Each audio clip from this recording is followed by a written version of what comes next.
sejahtera untuk kita semua. Perkenalkan, nama saya Helmi Amalo. Saya adalah mahasiswa semester 1 Prodi Pendidikan Ekonomi di Universitas Nusa Cendana Kupang. Di video kali ini saya akan membahas tentang review bahasa Indonesia dari kelompok 1 hingga kelompok 6. Kelompok 1, Sejarah Perkembangan, Kedudukan, dan Fungsi Bahasa Indonesia. Yang pertama, sejarah bahasa Indonesia. Bahasa Indonesia adalah bahasa resmi dan nasional Indonesia. Bahasa ini merupakan salah satu varian dari bahasa Melayu yang dijadikan sebagai bahasa nasional Indonesia. Bahasa Indonesia juga telah mengalami sejarah perkembangan yang panjang. Pada abad ke-14 hingga abad ke-17, bahasa Melayu digunakan sebagai bahasa perdagangan di wilayah Nusantara. Selanjutnya, selama masa penjajahan Belanda, bahasa Melayu dan Belanda menjadi bahasa administrasi. Yang kedua, kedudukan bahasa Indonesia. Bahasa Indonesia memiliki kedudukan yang kuat sehingga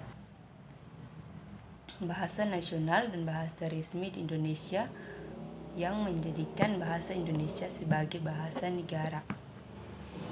Bahasa Indonesia juga digunakan di berbagai lapisan masyarakat, dari pemerintah hingga sektor pendidikan dan media massa.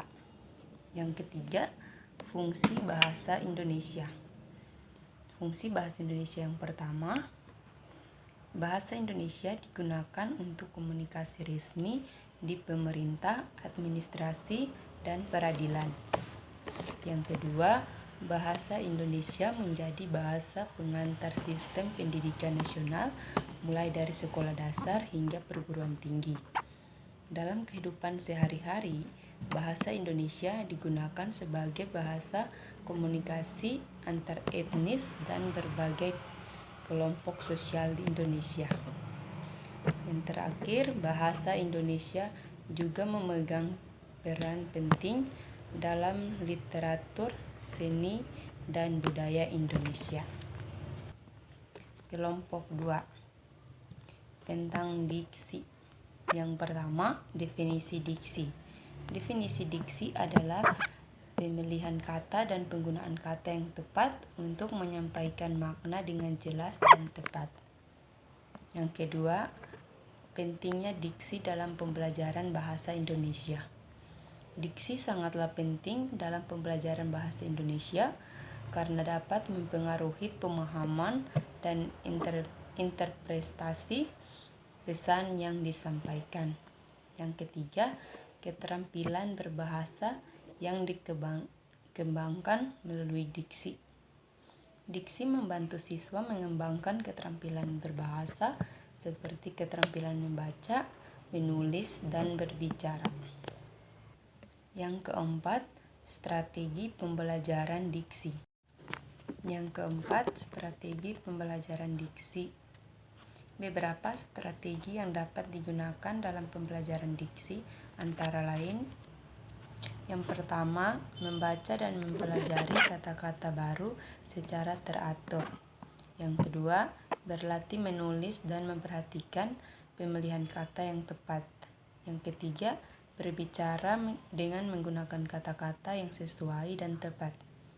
Yang keempat, membaca dan menulis secara kreatif untuk meningkatkan keterampilan berbahasa. Kelompok 3, tentang paragraf. Yang pertama, definisi paragraf.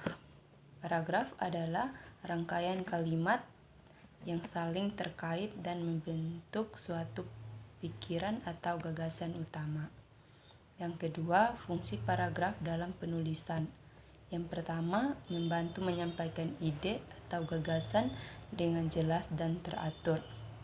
Yang kedua, mengatur alur pikiran dalam membuat teks. Yang ketiga, mempermudah pembaca dalam memahami isi teks. Yang keempat, memisahkan topik atau subtopik yang berbeda. Yang ketiga, unsur-unsur paragraf. Unsur-unsur paragraf yang pertama, kalimat topik.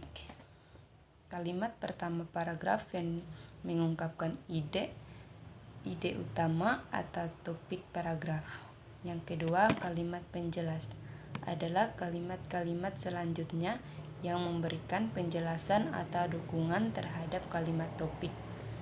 Yang ketiga, kalimat penutup adalah kalimat terakhir paragraf yang menyimpulkan atau mengakhiri gagasan yang disampaikan. Yang keempat, struktur paragraf. Paragraf memiliki struktur yang berorganisasi dan kohensif. Struktur paragraf yang umum digunakan adalah yang pertama, kalimat topik. Mengungkapkan ide utama paragraf. Yang kedua, kalimat penjelas, yaitu memberikan informasi atau penjelasan yang mendukung kalimat topik. Yang ketiga, kalimat penutup, yaitu menyimpulkan atau mengakhiri gagasan yang disampaikan dalam paragraf. Yang kelima, penyusunan paragraf yang efektif. Untuk menyusun paragraf efektif yaitu yang pertama, kohesif antara kalimat-kalimat dalam paragraf. Yang kedua, gunakan kata-kata transisi untuk memperjelas hubungan antar kalimat. Yang ketiga, perhatikan urutan logis dalam penyampaian ide. Yang keempat, pastikan ada hubungan yang jelas antara kalimat topik, penjelas, dan kalimat penutup. Kelompok 4 tentang kalimat efektif. Yang pertama, definisi kalimat efektif.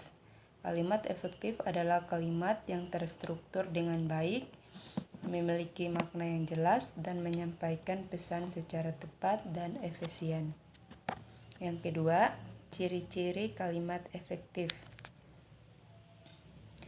Yang pertama, jelas dan terstruktur, yaitu kalimat efektif harus memiliki struktur yang jelas dan terorganisasi dengan baik agar pesan dapat disampaikan dengan lebih mudah dipahami. Yang kedua, ringkasan, yaitu kalimat efektif harus singkat dan padat tanpa mengorbankan kejelasan dan keakuratan makna. Yang ketiga, tepat sasaran, yaitu kalimat efektif harus menyampaikan pesan yang tepat sesuai dengan niat penulis atau pembicara. Yang keempat, menghindari ambiguitas, yaitu kalimat efektif harus menghindari kebingungan atau multitafsir terhadap pemaknaan yang dimaksud. Yang ketiga, strategi penulisan kalimat efektif. Yang pertama, pilihan kata yang tepat. Yang kedua, hindari pengulangan yang tidak perlu. Yang ketiga, gunakan kalimat yang bervariasi. Yang keempat, perhatikan tata bahasa dan tanda baca. Yang terakhir, manfaat kalimat efektif. Kalimat efektif memiliki manfaat penting dalam pembelajaran bahasa Indonesia. Antara lain, yang pertama, meningkatkan pemahaman.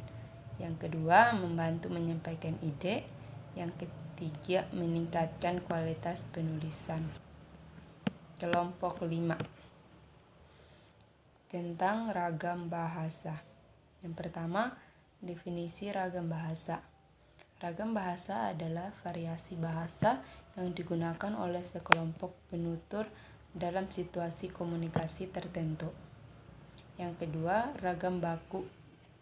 Ragam baku adalah ragam bahasa Indonesia yang dianggap sebagai bentuk standar, resmi, dan diajarkan di sekolah. Ragam baku memiliki aturan kata bahasa dan kosakata yang terstandarisasi. Yang ketiga, ragam non-baku. Ragam non-baku juga dikenal sebagai ragam tidak baku atau ragam informal adalah ragam bahasa yang digunakan dalam situasi santai, percakapan sehari-hari, atau dalam konteks tidak resmi. Yang keempat, ragam daerah. Ragam daerah juga dikenal sebagai ragam lokal atau ragam regional, adalah variasi bahasa yang digunakan dalam suatu daerah atau komunikasi tertentu. Yang kelima, pentingnya pemahaman ragam bahasa. Pemahaman ragam bahasa penting karena membantu penutur bahasa memahami dan menghargai variasi bahasa yang digunakan dalam masyarakat, meningkatkan kemampuan komunikasi dalam berbagai situasi, mengembangkan kesadaran akan penggunaan yang tepat antara ragam baku dan ragam non-baku. Kelompok 6 tentang teks mikro.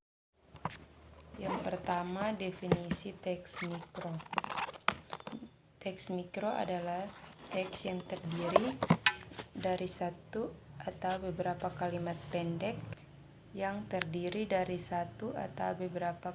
pendek yang berdiri sendiri dan memiliki makna yang lengkap. Teks mikro biasanya digunakan dalam komunikasi sehari-hari seperti ucapan kutipan atau slogan. Teks mikro memiliki tujuan untuk menyampaikan pesan secara langsung. Yang kedua, ciri-ciri teks mikro. Yang pertama, kalimat pendek. Yang kedua, makna lengkap. Yang ketiga, komunikasi langsung. Yang keempat, memiliki kekuatan persuasif. Yang ketiga, definisi teks makro. Teks makro adalah teks yang lebih panjang dan kompleks, terdiri dari beberapa paragraf atau bahkan bab. Teks mikro digunakan dalam tulisan formal seperti esai, laporan, artikel, atau naskah. Yang keempat, ciri-ciri teks makro. Yang pertama, struktur terorganisasi. Yang kedua, alur yang jelas. Yang ketiga, pembahasan mendalam. Yang kelima, contoh teks mikro. Yang pertama, esai tentang pentingnya pendidikan dalam pembangunan masyarakat. Yang kedua, laporan penelitian tentang efek perubahan iklim terhadap ekosistem. Yang ketiga, artikel berita tentang perkembangan terbaru dalam dunia teknologi. Yang keempat, naskah drama tentang konflik keluarga. Sekian dari saya, terima kasih.